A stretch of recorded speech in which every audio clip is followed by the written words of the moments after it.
Beri nama pedang ini Naga Puspa. Selamatkan dia. Jangan sampai jatuh ke tangan pendekar berwatak jahat.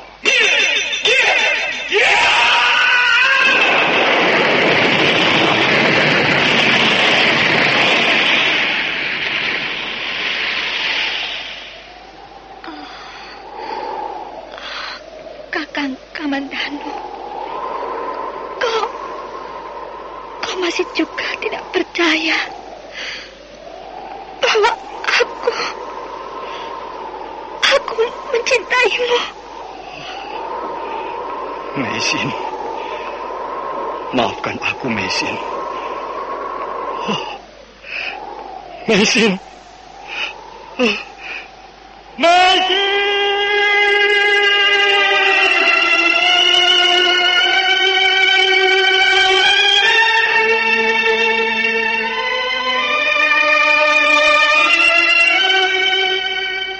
Tutur Tinula.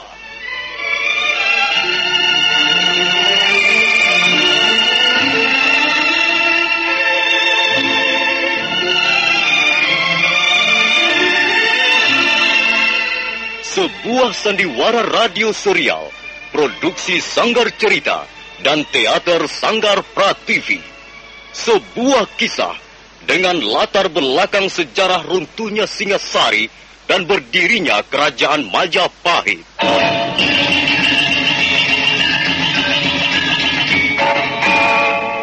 Sandiwara ini didukung oleh pemain-pemain radio yang sudah ternama, Ferry Fadli, Ivone Rose, dan Eli Ermawati.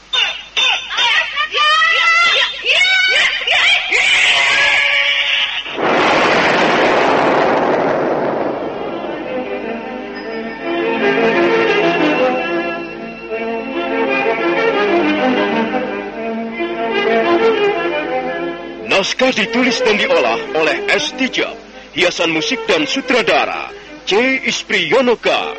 Kali ini mengetengahkan episode ke-13 dengan judul Geger Pedang Naga Puspa.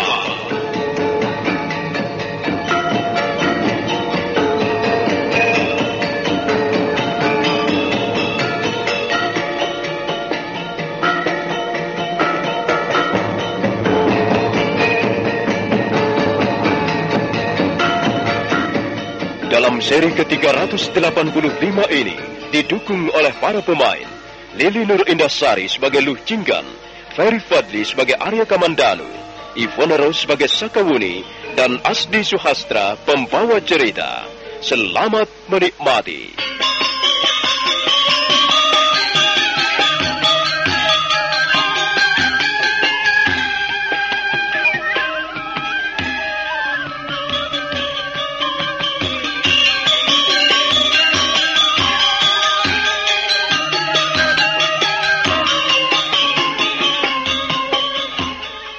Jinggan menjadi gugup. Dia kebingungan. Dia tidak tahu lagi apa yang akan dilakukan. Dan dia menjadi lebih gugup lagi ketika sampai di dasar jurang. Dia tidak melihat Arya Kamandanu. Dia hanya melihat guguran batu buk setinggi rumah. Kakak! Kakak Kamandanu! Di mana kau, kakak? Kakak!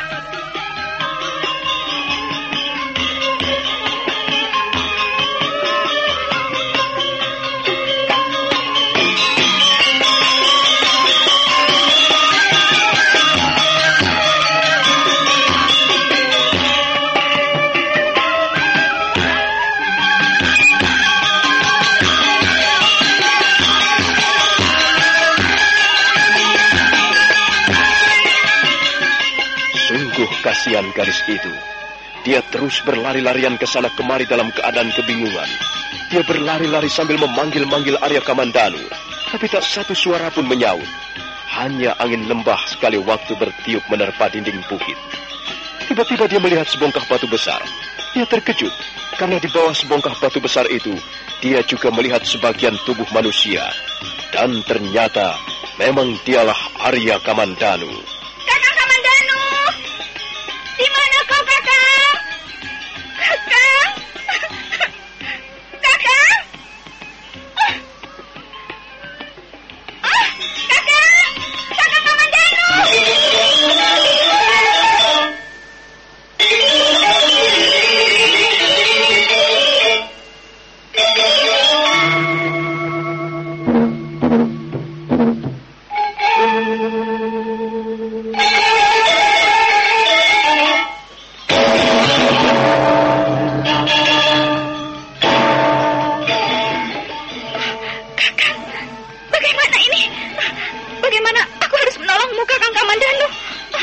Aku tergencat batu besar, adikku. Ya, aku kaget begitu melihatmu jatuh bergulingan bersama batu-batuan itu.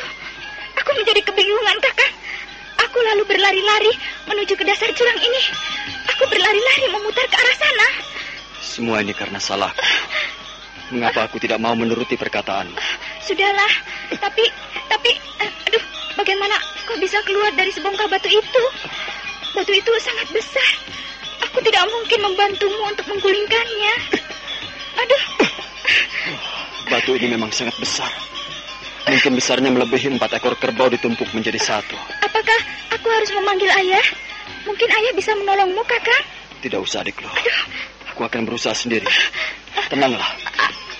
Apa yang akan kau lakukan? Iya, apa lagi? Aku terpaksa harus mendorong batu ini. Aku tak ingin mati tergencat batu di dasar jurang. Sekarang pergilah menjauh, adikku. Aku akan berusaha menggulingkan batu ini. Pergilah ke sana, ke bawah dinding tebing itu. Baik, Kakang. Luh Jinggan kemudian beranjak pergi ke bawah dinding tebing. Dia berdiri di situ dan melihat apa yang akan dilakukan Arya Kamandanu. Dia masih belum yakin bahwa Arya Kamandanu akan mampu menggulingkan batu sebesar itu. Sementara itu Arya Kamandanu bersiap-siap mengeluarkan tenaga dalamnya. Tenaga dalam yang diperoleh dari hasil pertarungan melawan tenaga gaib sebagai akibat gigitan ular naga Puspa Kresna.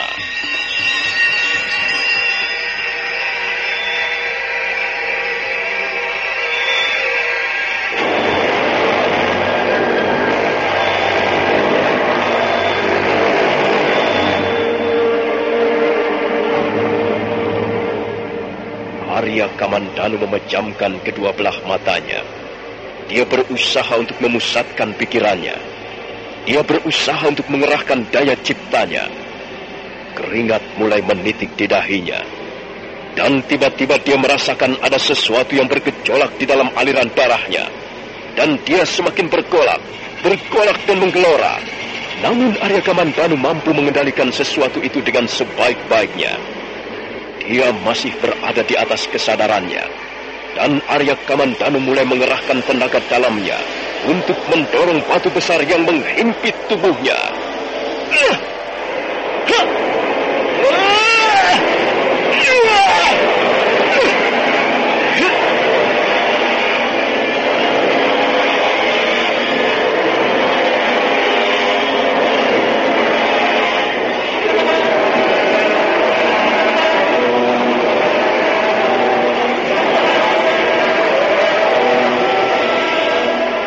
Arya Kamandanu terus berusaha mengerahkan seluruh kekuatan yang dimilikinya. Dan dia terus mendorong batu besar dengan seluruh daya ciptanya. Dan akhirnya sampailah dia di puncak kekuatan itu. Tiba-tiba dia merasakan lehernya nyeri. Kerongkongannya bagaikan tersekat. Dan matanya menjadi panas. Dia tidak mampu lagi bersuara. Dia hanya bisa menggeram bagaikan seekor naga. Batu besar itu mulai bergerak. Dia mulai bergerak. Mudah-mudahan Sang Yang Widi memberikan kekuatan tambahan pada Kakang Kamandanu. Mudah-mudahan Kakang Kamandanu selamat dari mara bahaya.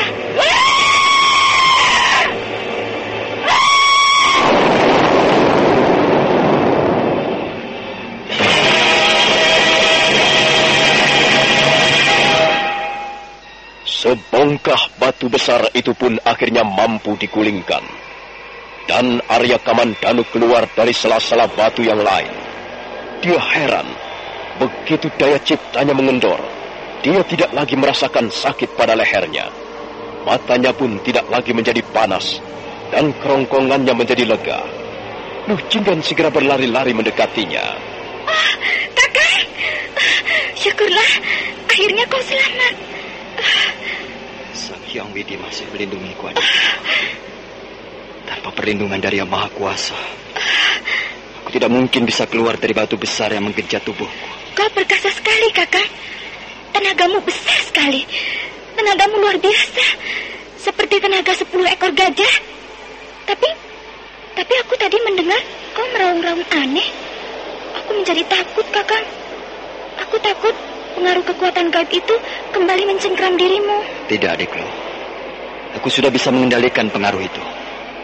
Memang, Pada saat daya ciptaku mencapai puncaknya, pada saat tenaga dalamku mencapai tingkat paling tinggi, gejala-gejala aneh itu terasa kembali. Tapi hanya sebentar. Sekarang lihatlah, aku sudah menjadi biasa lagi, bukan? Iya, Kakang. Aku tidak lagi melihat keanehan-keanehan pada dirimu. Hari sudah mulai sore. Sebentar lagi tentu akan gelap. Mari adikku, aku harus kembali ke telaga untuk berendam.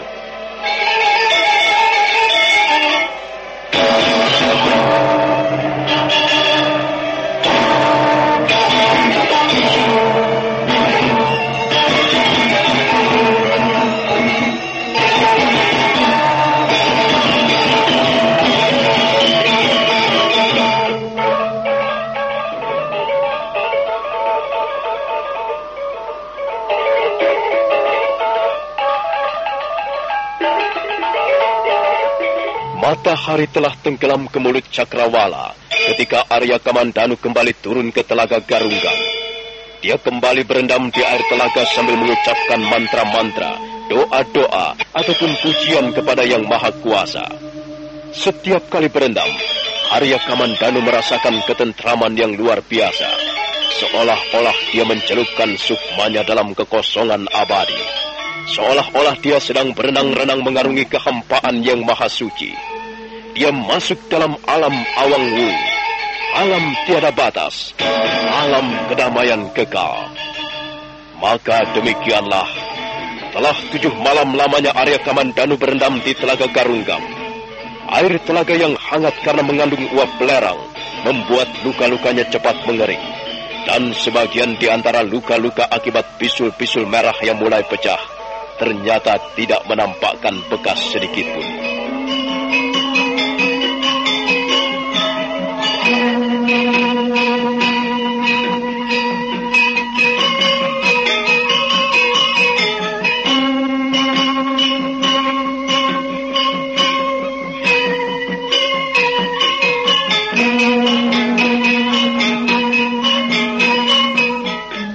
Di pagi hari yang cerah itu, Arya Kamandanu tidur nyenyak di atas lempengan batu setelah malam harinya berendam.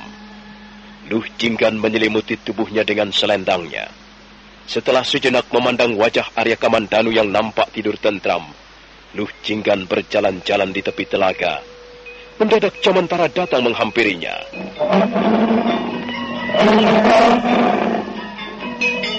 Ada apa, Jamantara? Kau sudah memperoleh sarapan pagimu? Ada apa? Tidak biasanya kau menggeram-geram seperti ini. Aku tahu. Kau melihat kehadiran seseorang, bukan?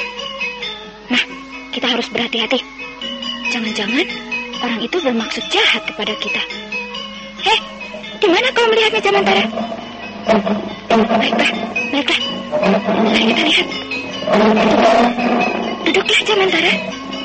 Aku akan naik di atas punggungmu. Dan mari kita lihat bersama-sama siapa orang itu.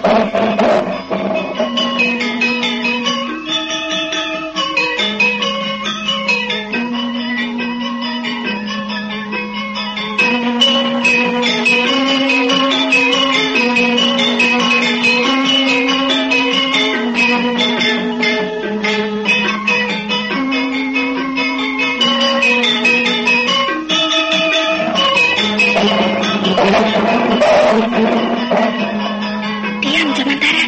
Jangan cerewet. Nanti orang itu tahu kalau kita sedang mengintipnya. Diamlah. Aku yakin kau tidak bohong, Jamantara. Selama ini kau tidak pernah berdusta padaku. Aku percaya kau menyampaikan sesuatu yang benar.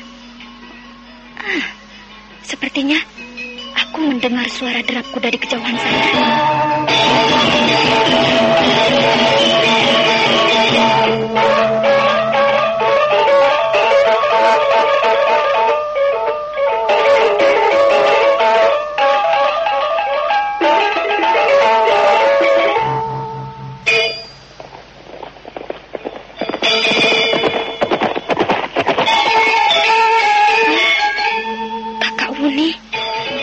Sepertinya dia kakak Wuni. Mau apa dia datang kemari? Dan mengapa dia tahu bahwa kami berada di sini? Dia pasti mencari Kakang Kamandanu. Pasti ayah telah menceritakan semuanya. Tidak boleh, tidak boleh. Dia tidak boleh bertemu dengan Kakang Kamandanu. Ayo Jamantara, ayo kita tinggalkan tempat ini. Kita harus menyelamatkan Kakang Kamandanu. Jamantara, harimau putih itu pun membungkukkan tubuhnya. Dan Luh Jinggan segera naik. Dan sebentar kemudian, mereka pun sudah berlari kencang menuju Telaga Garunggang.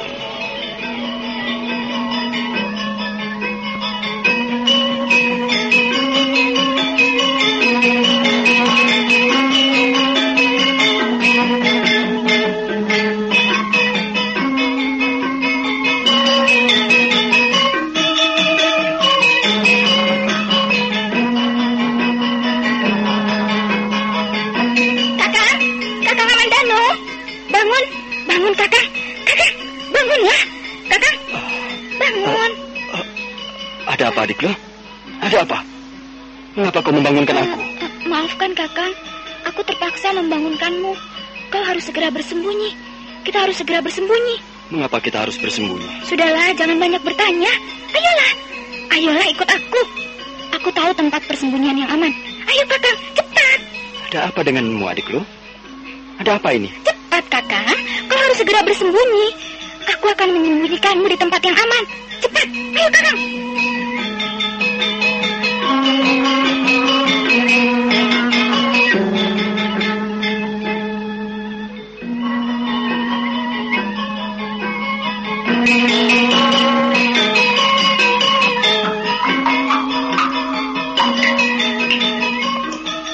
Nah, kau boleh tidur di sini, Kakang. Tempat ini cukup aman, bukan? Ada apa sebenarnya, adikku? Mengapa aku harus bersembunyi? Apakah ada sesuatu yang membahayakan keselamatanku? Kau tidak perlu tahu, Kakang. Pokoknya, kau harus bersembunyi. Kau tidak boleh keluar dari gua ini. Untuk sementara waktu, kau harus bersembunyi di sini.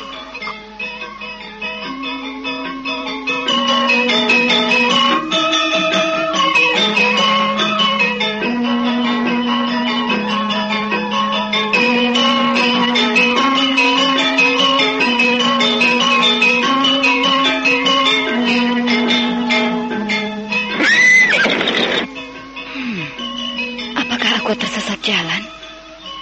Menurut Bapak Lunggah, aku harus mengitari pinggang bukit ini. Tapi, mengapa aku masih belum juga menemukan Telaga Garunggang? Baiklah, aku akan mencoba untuk memeriksa daerah-daerah di sekitar punggung bukit ini. Mungkin Telaga Garunggang letaknya di belakang punggung bukit ini. Hiya! Hiya! Hiya! Hiya!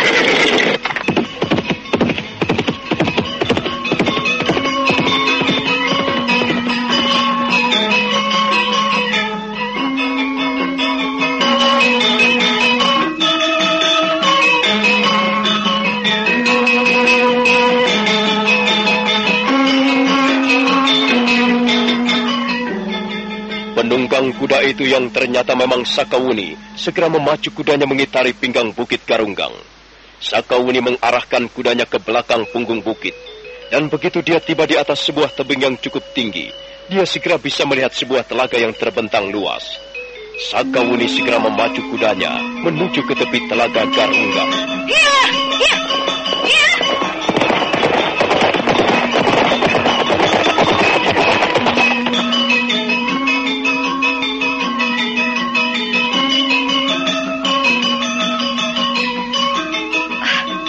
Adik lu? Benarkah kau ini adik lu, Kakak Wuni? Mengapa kau datang kemari? Aku ingin bertemu dengan Arya Kamandanu. Ada sesuatu yang ingin kusampaikan padanya. Sesuatu yang sangat penting. Di mana dia? Mana aku tahu. Cari saja sendiri. Bapak Lunggah mengatakan padaku bahwa kau pergi menemani Arya Kamandanu berendam di Telaga Garunggang. Tentunya kau tahu di mana Arya Kamandanu sekarang berada. Tidak. Ayah telah membohongimu, Kakak Wuni. Aku tidak pergi bersama Kakang Kamandanu kok. Aku pergi sendiri. Jangan begitu, adik lu. Aku mempunyai keperluan yang sangat penting. Penting dan mendesak sekali. Itu terserah padamu, Kakak Wuni. Aku memang tidak tahu di mana Kakang Kamandanu berada sekarang ini. Kalau kau ingin menemuinya, cari saja sendiri. sendiri. Ya, kalau begitu baiklah. Aku akan mencarinya sendiri. Sakawuni lalu melangkah di tepian telaga Garunggang. Dia berjalan menyusuri tepi telaga. Dia mencari Arya Kamandanu ke sana kemari, tapi dia tidak menemukannya. Akhirnya dia kembali lagi menemui Luh Jinggan yang masih duduk di tepi telaga. Aku tidak berhasil menemukannya, adik Luh. Aku sudah mencari ke sana kemari, dan aku tidak berhasil menemukannya. Aku mohon bantuanmu. Sayang sekali, Kakak Uni. Aku tidak bisa membantumu. Aku juga tidak tahu di mana Kakang Kamandanu berada. Jangan begitu, adik Luh. Aku datang jauh-jauh dari Majapahit. Aku harus segera menemui Arya Kamandanu. Aku mengemban titah seorang raja. Lalu, apa yang bisa aku berikan padamu? Bukankah sudah kukatakan bahwa aku tidak tahu? Aku tidak percaya bahwa adik Luh tidak tahu. Kau pasti tahu. Kalau kau tidak percaya, ya sudah. Pergi sana. Tak ada gunanya kau di sini. Kakang Kamandanu tidak berada di tempat ini. Ya, aku memang belum mencarinya dengan teliti. Oh ya, adik Luh. Aku melihat sebuah celah kecil di seberang telaga ini. Mungkin celah itu adalah sebuah goa. Benarkah demikian? Entahlah, aku tidak tahu. Pikir saja sendiri. Iya, mungkin celah itu merupakan sebuah goa.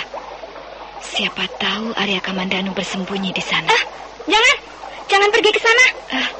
Mengapa, adik Luh? Apakah memang Arya Kamandanu berada di dalam sebuah goa? Aku tidak tahu. Sudah kukatakan aku tidak tahu. Tapi kau jangan pergi ke sana. Tapi aku harus menemui Arya Kamandanu sekarang juga. Jangan. Aku berkata jangan. Kalau kau masih nekat, aku akan mengusirmu. Jamantara! Jamantara! Usir dia. Usir dia. Suruh dia pergi, Jamantara. Suruh dia pergi. Adik Luh. Adik Luh. Apa yang kau lakukan ini? Adik Luh.